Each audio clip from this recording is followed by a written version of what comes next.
Floricanto presenta.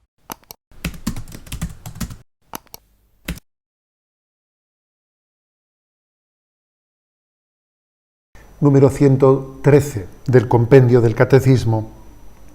¿Bajo qué acusaciones fue condenado Jesús?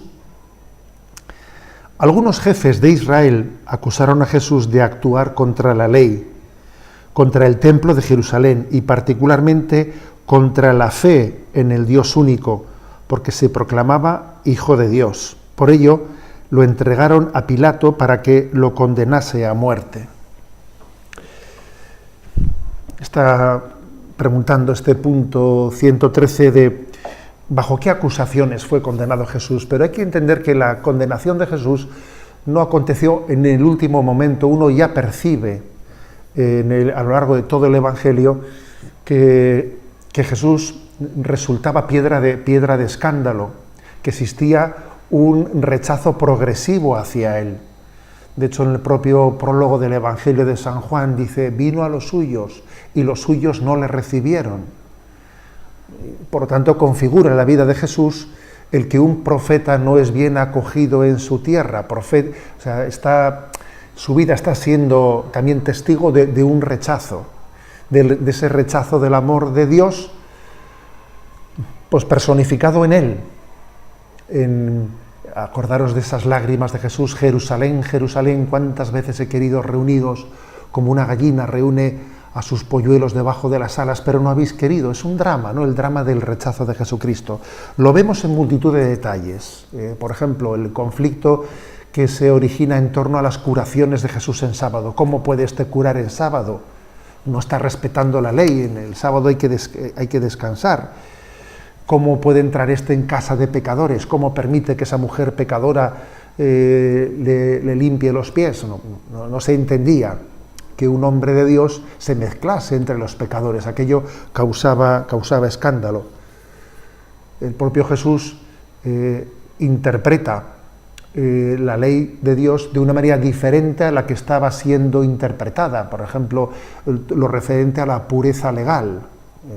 Cuando Jesús dice: no es lo que entra por la boca lo que hace impuro al hombre, sino lo que sale del corazón hace impuro al hombre. Y eso también, esa diferencia de interpretación, pues también causaba una crítica grande, un rechazo hacia él.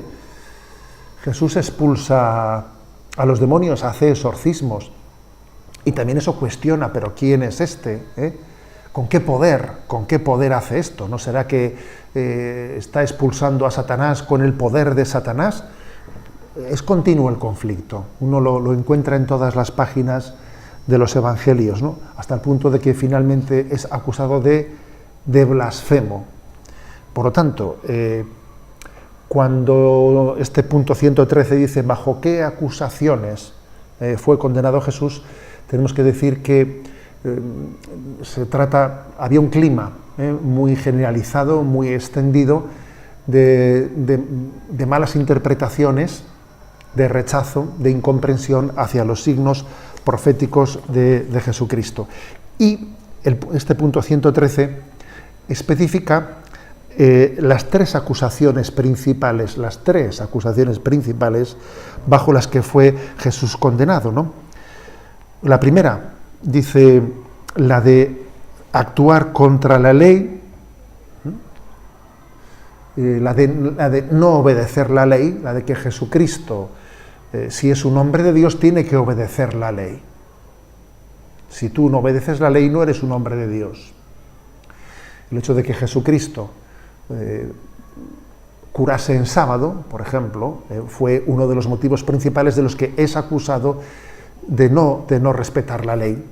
Frente a ello, Jesucristo dice que no es el sábado, no es el hombre para el sábado, sino el sábado para el hombre. Esa es una primera cuestión clave.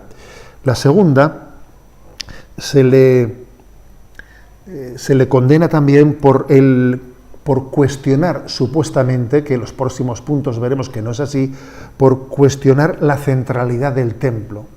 Este ha dicho que en 3 días destruirá el templo y que él lo reedificará. Percibe en la vida de Jesús como alguien que está cuestionando algo central en la religiosidad de Israel, que es la del templo de Jerusalén. Es el segundo motivo para su condenación. Y el tercer motivo es el que hace referencia a la fe en el Dios único, porque el hecho de que Jesucristo hable de su intimidad con el Padre, se llame a sí mismo Hijo de Dios, llegue, ¿no?, a manifestar que Él y el Padre son una misma cosa, una sola cosa, entran en escándalo en la concepción judía de su monoteísmo. Es un blasfemo porque se está equiparando a Dios, se está haciendo hijo de Dios. Esas tres cuestiones, la de la interpretación de la ley o la obediencia a la ley, la centralidad del templo de Jerusalén y la manifestación de Jesús en su identidad divina, son las tres cuestiones fundamentales por las que Jesús es condenado a muerte. Llegado el momento de su detención, es entregado a las autoridades judías, las cuales le entregan a las autoridades romanas. Hay, por lo tanto, un doble proceso. Se habla del doble proceso de Jesús, el proceso religioso y el proceso civil. El proceso religioso ante las autoridades judías y el proceso civil ante Pilato. Pero sin duda, aunque las acusaciones obviamente son distintas las que se formulan ante el proceso civil, ¿no? Este ha dicho que es rey. A Pilato obviamente había que darle argumentos de tipo civil. Este ha dicho que es rey, o este está soliviantando al pueblo.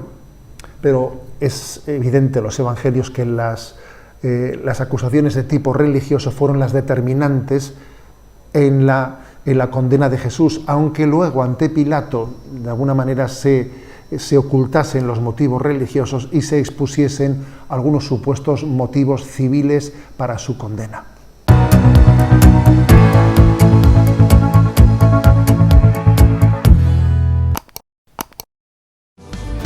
Florica.